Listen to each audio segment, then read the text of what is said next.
যখন দেখবেন যারা গান বাজনা সাপোর্ট করে, ওদের সামনে কোরআন হাদিসের কথা বললে ওরা মোট কথা নামাজের কথা শুনতেই পারে না, কোরআন সুন্নাহর কথা শুনতেই পারে না।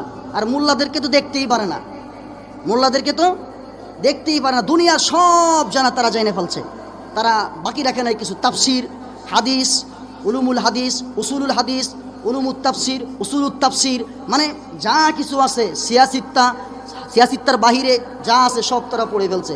অথচ একটা শব্দর ব্যাখ্যা, একটা শব্দের মার্জা বলার পর্যন্ত ক্ষমতা রাখে না। এজন্যই বলা হয়েছে মুফাসসির ছাড়া কেউ তাফসির করতে এসো না, তাহলে তুমি ব্যাখ্যা দেবে ভুল, নিজেকে কাফের বানায়া দিবে, নিজেকে কি বানিয়ে দিবে। সুতরাং মুফাসসির ছাড়া যেন কেউ ব্যাখ্যা করতে এসো না। কেননা এই শব্দের ব্যাখ্যা, এটা আল্লাহ তাআলা যে বলছেন কুল হু আল্লাহু আহাদ, আপনি বলুন আল্লাহ এক, কাকে বলতে বলছে বলেন না, কাকে বলতে বলছে?